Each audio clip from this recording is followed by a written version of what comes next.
अवधूत चिंतन श्री गुरुदेव दत्त श्री स्वामी समर्थ। तुम्हा सर्वांचं आपल्या स्वामी शक्ती या चॅनलमध्ये मनापासून स्वागत आहे।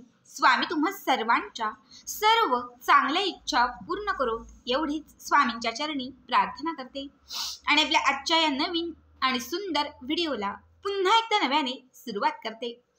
भक्तांनो, आज 25 जानेवारी बघा, अत्यंत महत्त्वाचा आणि विशेष दिवस, कारण आज आहे या नवीन वर्षातील पहिला गुरु पुष्यामृत योग।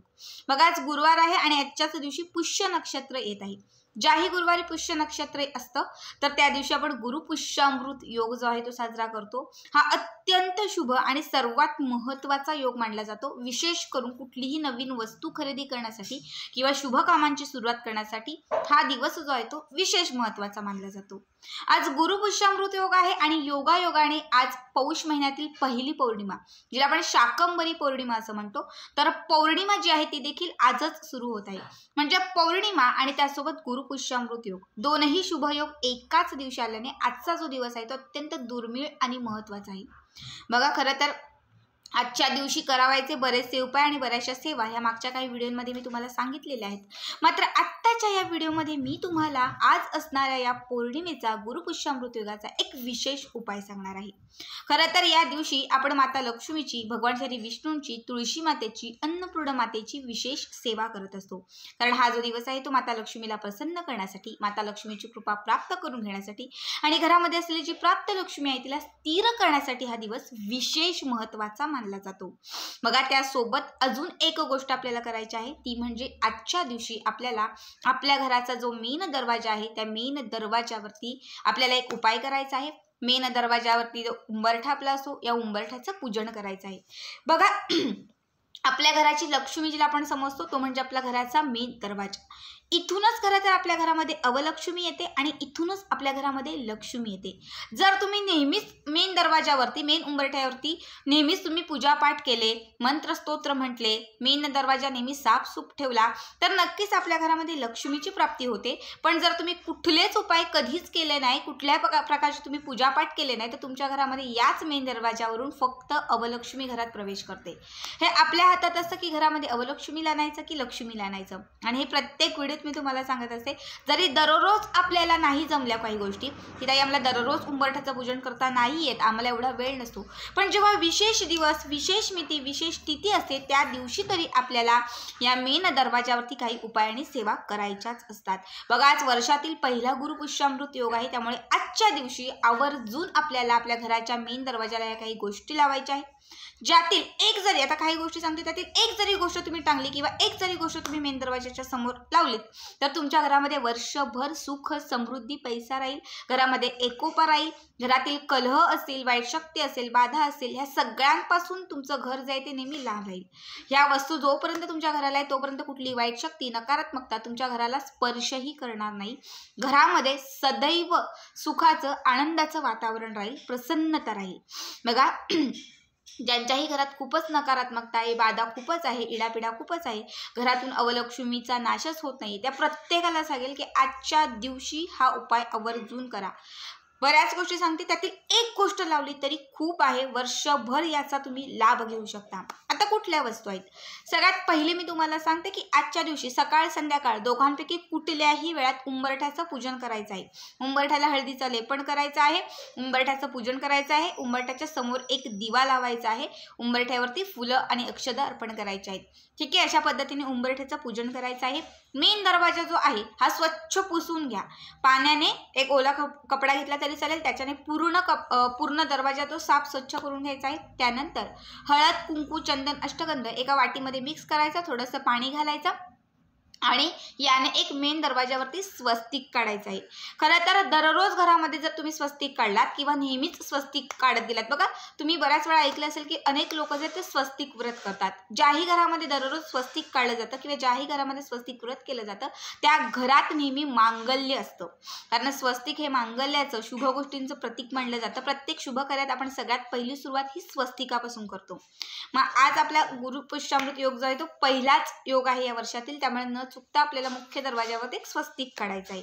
या स्वस्तिकावरती थोडे तांदूळ, म्हणजे थोडेसे तांदूळ चिटकवायचे आहेत, एक फूल खाली पडलं तरी चालेल, एक फूल तुम्हाला फक्त तिथेशी अर्पण करायचं आहे। त्यानंतर एका वाटीमध्ये थोडासा कापूर घ्यायचा आहे, कापूर प्रज्वलित करायचा आहे आणि या कापराचा जो धूर आहे तो तुम्हाला त्या स्वस्तिकाला दाखवायचा आहे. घरात सुख समृद्धी येण्यासाठी प्रार्थना करायची आहे. ठीक आहे, या उपायाने तुमच्या घरात सतत मांगल्य राहील, तुमच्या घरात शुभ गोष्टी घडतील, तुमच्या घरामध्ये अडलेली किंवा जी काही शुभ कामं आहेत ना ती सुरळीतपणे पार पाडतील. हा पहिला उपाय झाला. त्याचबरोबर बघा, आजच्या दिवशी आता प्रत्येकाला समजा दररोज स्वस्तिक काढता येतात असं नाही की ताई आम्हाला आम्ही खूप बिझी असतो, नोकरी व्यवसाय असते, आम्हाला दररोज ह्या गोष्टी नाही जमत. तुम्हाला काय करायचे, मार्केटमधून कुठेही एखादं स्वस्तिकाचं चिन्ह मिळेल. पंचधातूचं असतं, चांदीचं असतं, तांब्याचं असतं, असं स्वस्तिकाचं एक चिन्ह आपल्याला आपल्या घरी आणायचं आहे आणि ते आज मेन दरवाजाला आपल्याला लावायचं आहे. यानेही असंख्य पटीने लाभ होईल, तुमच्या घरामध्ये सदैव सुख आणि समृद्धी राहील. यानंतर दुसरी गोष्ट आहे ती म्हणजे बघा, आपल्याला आजच्या दिवशी पिरॅमिडची पट्टी आपल्या घराला ठोकायची आहे. पिरॅमिडची पट्टी कुठल्याही पूजेच्या साहित्याच्या दुकानातही भेटेल, शक्यतो सोनारांच्या दुकानातही भेटेल. जिथे स्वामी केंद्र, स्वामी मठ आहेत, जिथे असं साहित्य भेटतं पूजेचं, तर तिथून तुम्ही घेतली तरी चालेल, तिथेही तुम्हाला मिळून जाईल. ज्या घरावर म्हणजे ज्या घराच्या दरवाजाला पिरॅमिडची पट्टी असते त्या घरामध्ये कुठलाही वास्तुदोष, कुठलाही ग्रहदोष वास करत नाही. त्या घराचं नेहमी सगळ्या दोषांपासून संरक्षण होतं, म्हणून पिरॅमिडची पट्टी ही असावी. यानंतर तिसरी गोष्ट आहे ती म्हणजे ओळा नारळ. बघा, इतक्या आकाराचा किंवा थोडासा मोठा छोटा पण भेटतो, तोही कुठल्याही पूजेच्या साहित्याच्या दुकानात तुम्हाला भेटेल. हा ओला नारळ तुम्हाला घ्यायचा आहे, याच्यावरती एक त्रिशूल किंवा एक स्वस्तिक काढायचं आहे, याचं आजच्या दिवशी पूजन करायचं आहे या नारळाचं आणि त्यानंतर एका लाल रंगाच्या कापडामध्ये हा नारळ तुम्हाला ठेवायचा आहे आणि तो मुख्य दरवाजाच्या समोरच्या भागामध्ये तुम्हाला लटकवायचा आहे. या उपायाने किंवा हा उपाय केल्यानेही तुमच्या घरामधील जे वातावरण आहे ते नेहमी सकारात्मक राहील. घरामध्ये कुठल्या प्रकारची नकारात्मकता येणार नाही, कुठल्याही प्रकारची बाधा इडापिडा जी आहे ती घरामध्ये प्रवेश करणार नाही.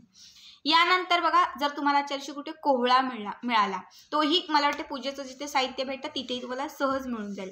एक छोटासा कोहळ्याचा तुकडा तुम्हाला घ्यायचा आहे आणि या कोहळ्याचा जो तुकडा आहे तो देखील तुम्हाला तुमच्या घराच्या मेन दरवाजाला लटकवायचा आहे. हा कोहळा लावल्यानेही तुमच्या घरामध्ये कुठलीही बाधा, करणी बाधा असेल किंवा बाहेरील कुठली बाधा, तर ही कुठलीच बाधा तुमच्या घरामध्ये प्रवेश करणार नाही. तुमच्या घराचं, तुमच्या कुटुंबाचं, मुलांचं, पतीचं, सगळ्यांचं नेहमी संरक्षण होत राहील. यानंतर आपल्याला काय करायचं आहे तर बघा, आजच्या दिवशी आपल्याला म्हणजे आज सर्वात विशेष दिवस आहे, त्यामुळे विशेष सेवा आता तुम्हाला सांगते, अत्यंत विशेष सेवा. तुम्हाला 5 कवड्या घ्यायच्यात, पिवळ्या सफेद कुठल्याही घ्या, 5 किंवा 7 कवड्या घ्यायच्या आहेत. तुम्हाला बाजारामधून घेतल्या तरी चालेल, जर देवघरामध्ये किंवा तुमच्याकडे असेल तर त्याच कवड्या घेतल्या तरीही चालेल. एक छोटीशी प्लेट घ्यायची आहे, त्यामध्ये तांदूळ ठेवायचे आहेत आणि तांदळावरती ह्या 7 किंवा 5 कवड्या ठेवून द्यायच्या आहेत. याचं विधियुक्त पूजन करायचं म्हणजे हळद कुंकू अर्पण करायचं आहे, एक फूल अर्पण करायचं आहे. त्यानंतर एक वेळा महालक्ष्मी अष्टकं म्हणायचं आहे, एक वेळा श्री सुक्तम म्हणायचं आहे, एक वेळा विष्णू सहस्त्रनाम म्हणायचं आहे, एक माळ गायत्री मंत्राचा जप करायचा आहे आणि एक माळ श्री स्वामी समर्थ या मंत्राचा जप करायचा आहे. या कवड्यांना कापुराचा जो धूर आहे तो अर्पण करायचा आहे, अगरबत्ती प्रज्वलित करायची आहे, धूप दीप म्हणजे दिवा ओवाळायचा आहे. हे सगळं करून इच्छित मनोकामना व्यक्त करायची आहे. अर्धा 1 तास ह्या कवड्या ज्या आहेत त्या तशाच तांदळावरती अशाच देवघराच्या समोर माता लक्ष्मीच्या प्रतिमेसमोर ठेवून द्यायच्या. 1 तासानंतर एक सफेद रंगाचा छोटासा कापडाचा तुकडा घ्यायचा आहे आणि सफेद रंगाच्या कापडाच्या तुकड्यात ह्या 5 किंवा 7 ज्या कवड्या त्या ठेवायच्या, त्याला घट्ट गाठ मारायची आणि ही कवड्यांची जी पोटली तयार होईल ही घराच्या मुख्य दरवाजाला उजव्या बाजूने लावून द्यायची. या उपायाने तुमच्या घरामध्ये आर्थिक प्रगती होईल, माता लक्ष्मी तुमच्या घराकडे नेहमी आकर्षित राहील, माता लक्ष्मी तुमच्या घरामध्ये नेहमी प्रसन्न राहील. यानंतर आजचा शेवटचा उपाय तुम्हाला सांगते, अत्यंत विशेष आहे आणि शेवटचा उपाय आहे. तुम्हाला काय करायचं आहे, आज सायंकाळी म्हणजे 5:30, 6:30 किंवा 7:30च्या दरम्यान आपल्याला 21 धने घ्यायचे आहेत आणि 21 लवंगा घ्यायच्या आहेत. 21 धने 21 लवंगा घ्यायच्यात मोजून, बरोबर शाबीत असणारे लवंग्या आणि शाबीत असणारे धने, म्हणजे व्यवस्थित किडलेले मिळलेले नको. देवघराच्या समोर या दोनही गोष्टी घेऊन बसायच्या आहेत. त्यानंतर हे जे धने आहेत आणि लवंग आहेत ह्या उजव्या हातात घ्यायच्या, दोनही गोष्टी उजव्या हातामध्ये घ्यायच्या आणि तुम्हाला 1 वेळा श्रीसुक्त म्हणायचं आहे, 1 वेळा तुम्हाला महालक्ष्मी अष्टकं म्हणायचं आहे, 1 वेळा तुम्हाला विष्णू सहस्त्रनाम म्हणायचं आहे, इच्छित मनोकामना व्यक्त करायची आहे. त्यानंतर विष्णू गायत्री मंत्राचा जप करायचा आहे आणि उजव्या हातातील जी मूठ आहे ही मूठ तुम्हाला तुमच्या देवघरामध्ये असलेली जी माता लक्ष्मीची मूर्ती असेल त्या मूर्तीवरती तुम्हाला सोडून द्यायची आहे. म्हणजे जशी मूर्ती जसं तुम्ही त्या मूर्तीवरती ही मूठ सोडाल तसं हळूहळू सगळं हातातलं पडेल. हळूहळू सोडा, एकदा सोडू नका. सोडत असतानाही इच्छित मनोकामना व्यक्त करत राहा. माता लक्ष्मीचा जप करत राहा. म्हणजे हे 21 धने आणि 21 लवंगा माता लक्ष्मीला अर्पण करायचे आहेत. ठीक आहे. यानंतर अर्धा एक तास ही मूर्ती जी आहे ती तशीच तिथे ठेवून द्या, काहीच करू नका. अर्धा एक तास झाला की त्यानंतर 8:30 9:30च्या दरम्यान तुम्हाला माता लक्ष्मीची मूर्ती थोडीशी बाजूला करायची आहे आणि ते 21 धने आणि 21 लवंगा ज्या आहेत त्या सगळ्या तुम्हाला काढून एका पिवळ्या किंवा लाल रंगाच्या कापडामध्ये ठेवायच्या आहेत. त्याची एक चांगली घट्ट पोटली करायची, म्हणजे गाठ मारून एक छोटीशी पोटली तयार करायची आहे. आणि ही जी पोटली तयार होईल ही माता लक्ष्मीच्या चरणांना लावून पुन्हा तुमची इच्छा जी असेल, जी पूर्ण व्हावी असं तुम्हाला वाटत आहे, ती इच्छा व्यक्त करायची आहे. घरात सुख, समृद्धी, शांती, एकोपा, पैसा हे सगळं येण्यासाठी माता लक्ष्मीला प्रार्थना करायची आहे. घरामध्ये जर काही कर्ज असेल, घरामध्ये काही बाधा असेल, घरामध्ये काही रोग असतील, आजारपण असेल, कलह असतील, या सगळ्या वाईट शक्तींचा नाश होण्यासाठीही माता लक्ष्मीला प्रार्थना करायची आहे. आणि त्यानंतर ही जी पोटली आहे ही मुख्य दरवाजाच्या उजव्या बाजूला तुम्हाला टांगायची आहे. बघा, या उपायाने तुम्हाला असंख्य पटीने लाभ होईल. तुमच्या घरामधील माता लक्ष्मी जी आहे ही नेहमी स्थिर राहील. माता लक्ष्मी तुमच्या घराकडे सदैव आकर्षित राहील. घरामध्ये असलेलं कर्ज, दारिद्र्य ह्या सगळ्या गोष्टींचा नाश होईल आणि घरामध्ये सदैव सुख समृद्धी राहील. अत्यंत साध्या सोप्या गोष्टी सांगितलेल्या आहेत, ज्या तुम्हाला आजच्या दिवशी आवर्जून करायच्या आहेत. यातील 1 2 जेवढ्या गोष्टी शक्य होतील तेवढ्या करा, मात्र एक तरी गोष्ट नक्कीच करा. आजचा हा व्हिडिओ तुम्हाला कसा वाटला कमेंट करा आणि तसेच पुढचे व्हिडिओ पाहण्यासाठी चॅनलला सबस्क्राईब करा. श्री स्वामी समर्थ. जय जय स्वामी समर्थ.